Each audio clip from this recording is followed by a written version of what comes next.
Mhm. Deputy Speaker, magandang umaga. Si Joel Siweng po ito. Good morning, sir. Weng, good morning. Ay, Magandang umaga po. Deputy Speaker, ano ba ibig sabihin nitong inyo pong statement kahapon?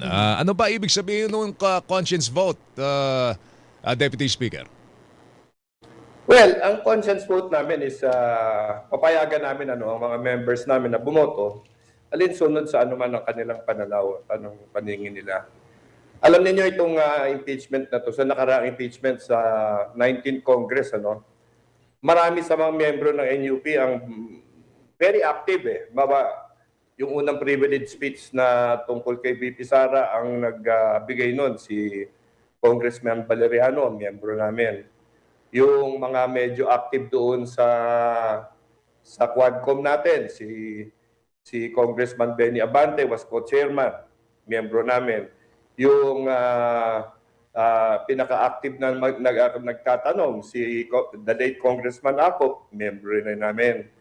Pagkatapos pagdating sa impeachment trial, ang isa sa mga na-designate na principal prosecutors, yung Deputy Majority Leader, Congressman Defensor of Iloilo, miyembro pa rin namin. So, doon sa 19th Congress, NUP naging very active doon sa proseso doon.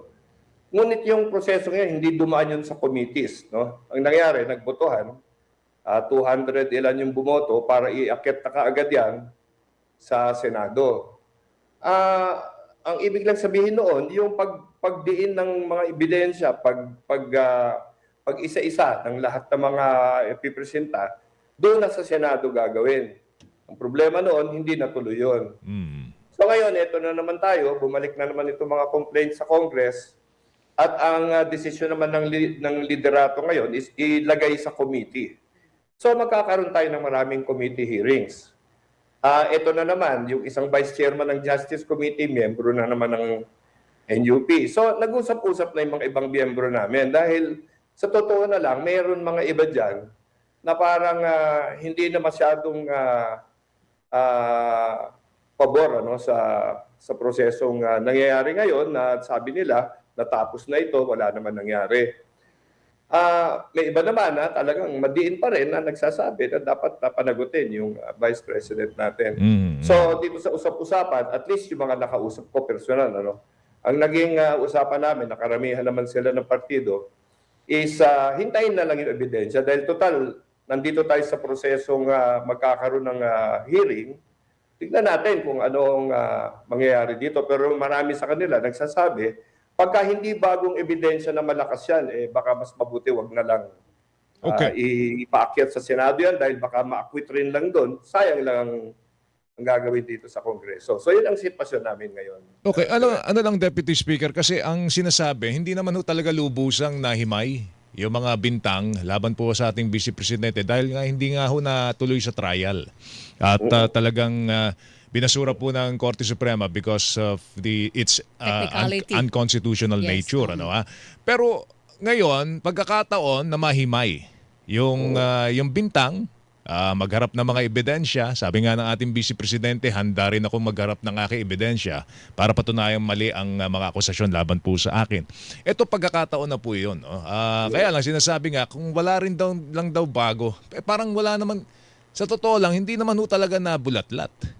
Kung hindi man bago yung mga bintang sa Vice Presidente doon sa impeachment complaint po ngayon, hindi naman talaga nabulatlat yan. Di mas magandang mahimay. Kaya lang, ang impression that was created on us, parang takot daw po ang NUP sa Sara Duterte presidency. Kaya daw po parang nagbabago ho ng tono po ngayon, Deputy Speaker.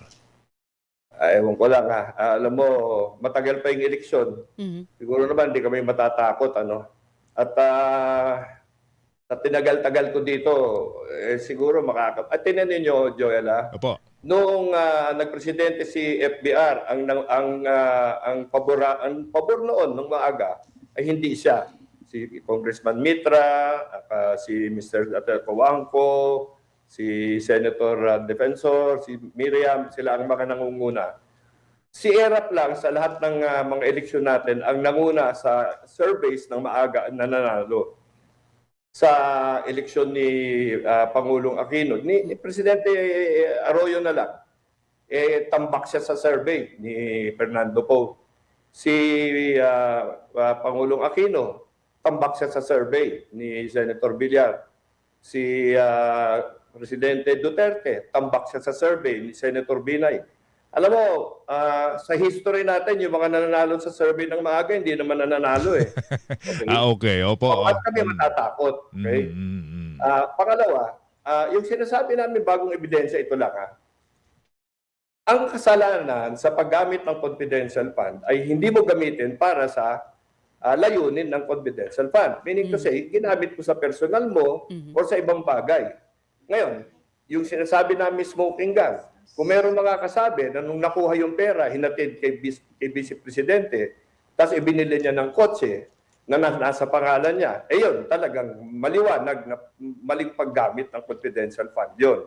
Yun yung dun sa gawin ng confidential fund. Kailangan ginamit for personal use.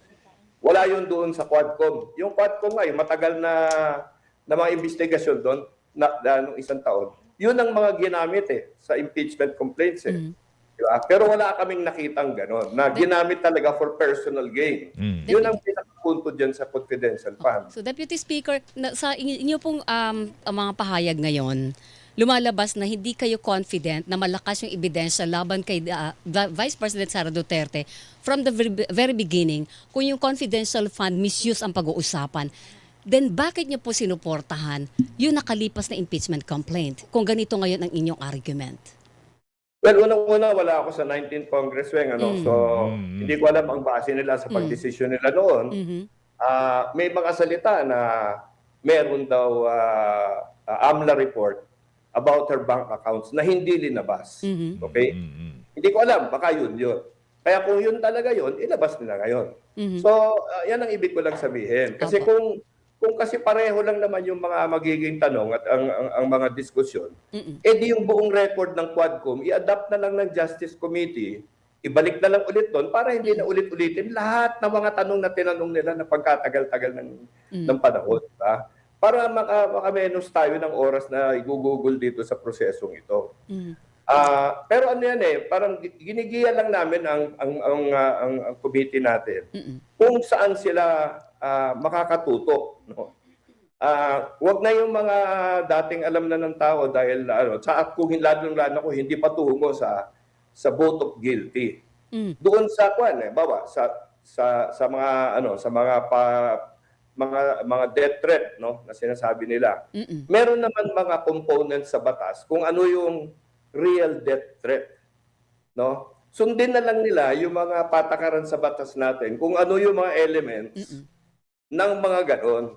Hindi na dapat yung mga paikot-ikot. Kailangan itutok nila kasi papunta sa trial ito. Opo. Ang ating committee ay parang mga prosecution yan di ba?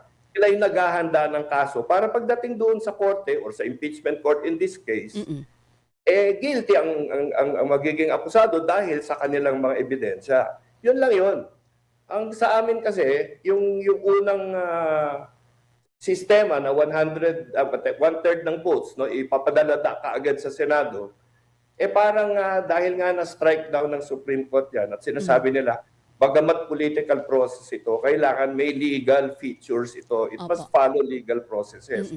Ito ang sinisiguro rin namin para hindi naman na maging pakawala itong sistemang mangyayari. Ibig ba sabihin, Deputy Speaker, na kung kayo ang tatanungin, yung lahat ng lumabas na ebidensya before, especially do sa confidential fund issue, at saka do sa threat ng laban sa first family, first couple, at kay dating House Speaker Romualdez, hindi matibay na basihan yon ng impeachment complaint laban po kay Vice Presidente? Sasabihin ko na sa tingin ko hindi kompleto. Dahil hindi naman sila natapos Opo. Sabi nila may mga ebidensya sila sa Senate hearing na nila ilalabas. Di ba? Kasi kung linabas nila nung maaga, di mahahanapan na ng sagot yun pagdating sa Senate hearing. Hindi na masyadong mabisa yon dahil makakahanap na ng sagot yung depensa ng akusado. Opo. So kung ano man ang meron sila dati, ilabas nila. Yun ang sinasabi ko dahil yun naman ang sinabi nila dati. Sila naman ang sabi nun na meron na report na may specific evidence sila na yung death threat was real. bawa, binayaran mo na talaga yung inutusan mong pumatay ng tao. Hindi totohanan na yung death threat na yun. Pero kung kwento-kwento lang, hindi mo lang pala talaga nakausap, hindi wala yun. So, yun lang yun na hindi ito parang basketball game na hindi pa nag-uumpisa, nandito na kami sa isang panig. Yung Madriaga factor, Deputy Speaker. O yung sinasabing tumatanggap ng pera si Bises sa mga drug lord at sa Pogo.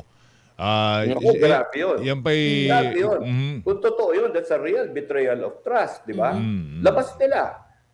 Kung meron witness, ilabas nila yung witness. Dito pa lang sa, ang sa akin, dito pa lang sa, sa committee hearings. Huwag nilang hintayin na makarating yan sa trial. Dito pa lang sa hearings, ipatunayan na nila na totoo yung sinasabi nitong witness na to. At yung mga testimony niya, yung testigo niya, ay totoo. Di ba? Para at least maging mas malakas yung base ng kaso. Kasi pasensya na kung kukulitin ko kayo sa puntong ito, Deputy Speaker. Kasi nung nakaraang, wala pa kayo nung 19th Congress. Pero yung mga taga-NUP before, were talagang behind the impeachment complaint laban sa They were Vice. solid. So, They were solid. what gives? Ano yung nagbago ngayon? Bakit sabi nga ni Joel, 360-degree turn ito? O 180 kasi may 180. conscience vote May May conscience vote. Oo nga naman, 180 degrees na. Hindi ko pa naman sinasabi na hindi kami boboto for the impeachment. Yes. Di ba? Sinasabi ko, titignan namin ng ebidensya. I don't think that is it is a reversal, no? Kasi nung 19th Congress, tinignan din naman nila yung ebidensya eh. Pero marami kaming bagong miyembro ngayon. Hindi nakita yung kung ano man sinasabi nilang mga smoking gun na meron sila noon. Okay. Di ba? At ang publiko, lalong-lalo na, hindi nakita. Dahil nga hindi nga natuloy sa Senado eh.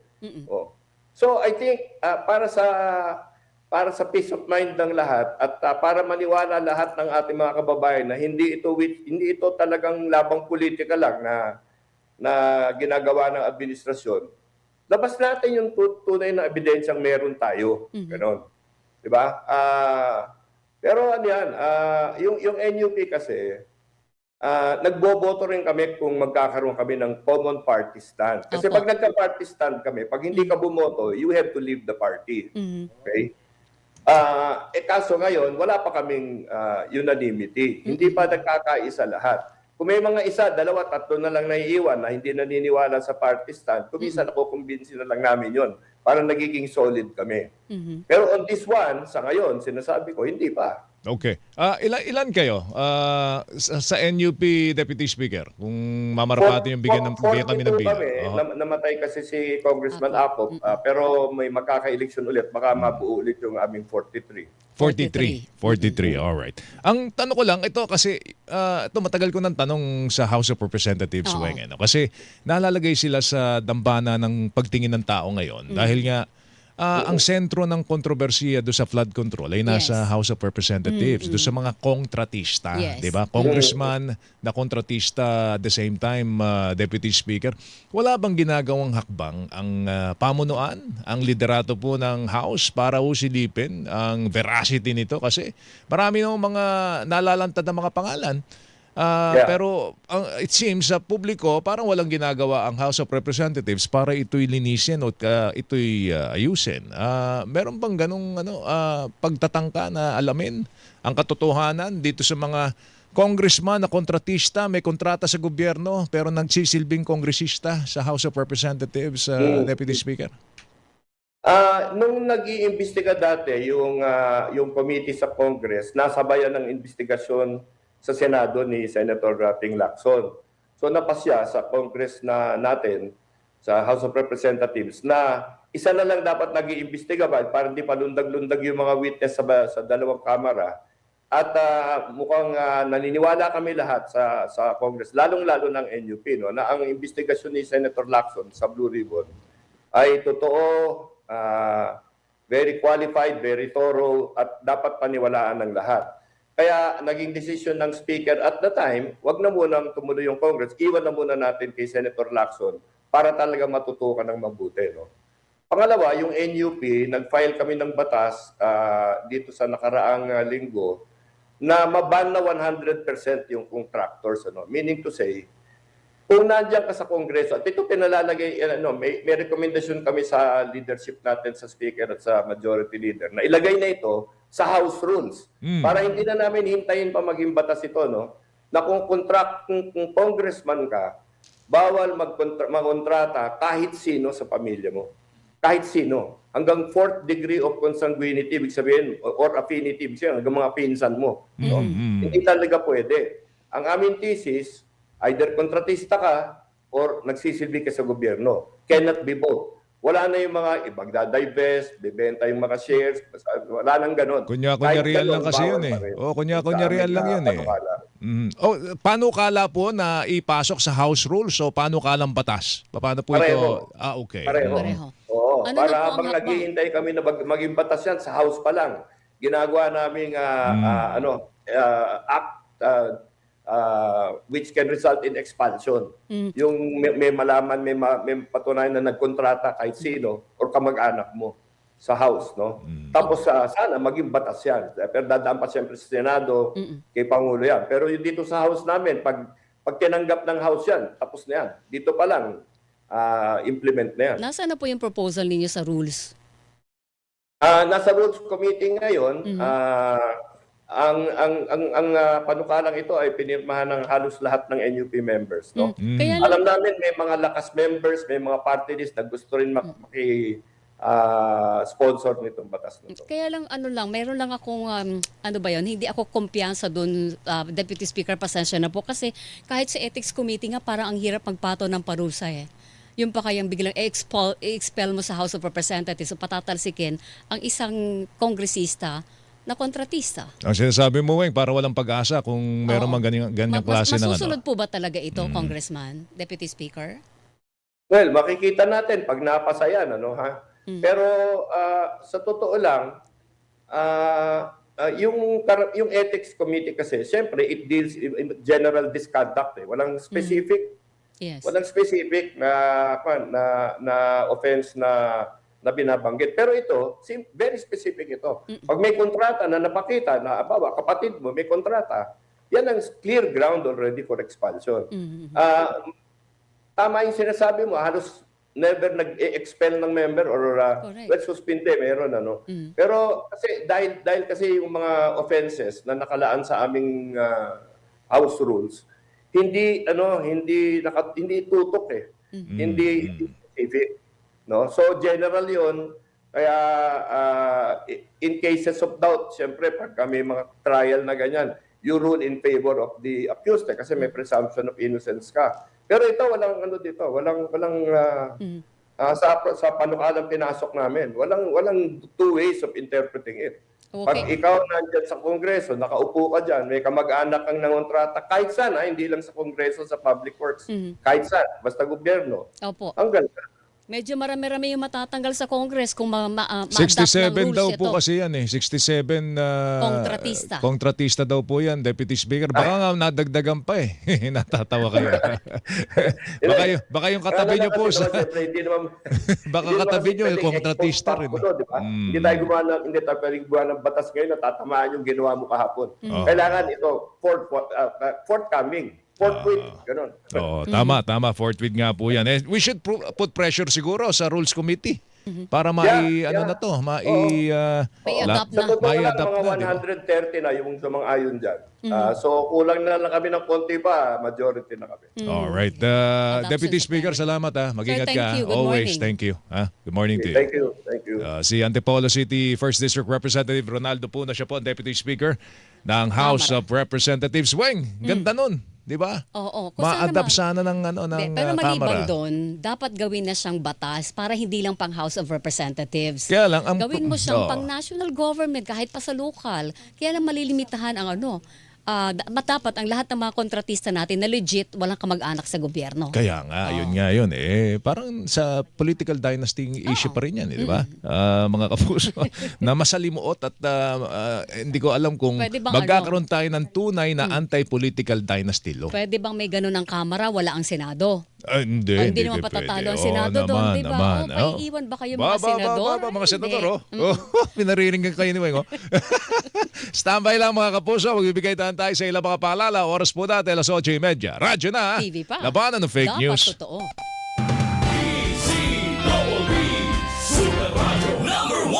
Mga kapuso, kapag buhay ang nakataya, hindi ba dapat ay maging maingat tayo sa ating mga pinipili? Kaya naman pagdating sa gamot at vitamins, hindi pwedeng doon lamang tayo sa mura pero hindi sigurado sa quality.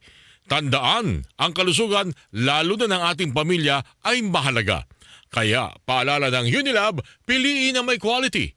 Yung gawa ng mga totoong eksperto sa gamot at chinek ng paulit-ulit para sigurado kang tumatalab. Safe pero sulit sa halaga. Kapag kalusugan ang pinag-uusapan, dapat Unilab Quality. Derek Monasterio, Love, maniwala ka sa akin. May problema yung kapatid mo. Ashley Ortega, Huwag kayong matakot sa akin, ha? Hindi ako nangangagat. El Villanueva. Utak ka ng gusto ni Angel. Hindi ko siya uurungan. Get ready for a sizzling sibling rivalry. Nagtiwala ko sa'yo, pero tinigdol mo ako! See you in hell, ate. Apoy sa dugo. Ngayong Lunes na, 4 p.m. sa GMA Afternoon Prime.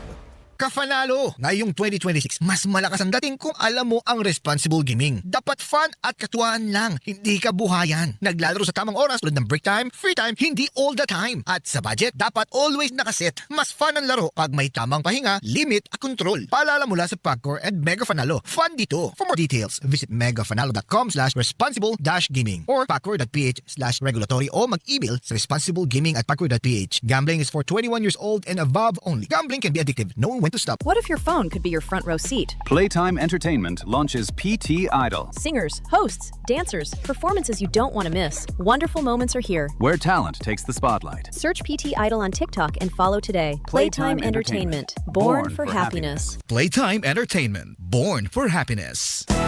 Araw-araw, MX3 para MX-Traordinary. With Alpha, Beta, Gamma na sangkap nito. Tunay, original at natural na suplemento. With MX3, so coffee and tea. With MX3, it's for you and me. With MX3, dito ako believe. I am Venus Ra, a beauty queen, youth advocate, and a servant of God. Sa MX3, dito ako bilib. Mahalagang paalala, ang MX3 capsule ay hindi gamot at hindi dapat gamiting panggamot sa anumang uri ng sakit. Miss, yung right med nito. Meron kaming iba. Miss, basta right med. Doon ako sa kilala ko na at pinagkakatiwalaan ko. Ito po, subukan nyo. Miss, basta right med. Dahil gusto namin na gumaling kayo.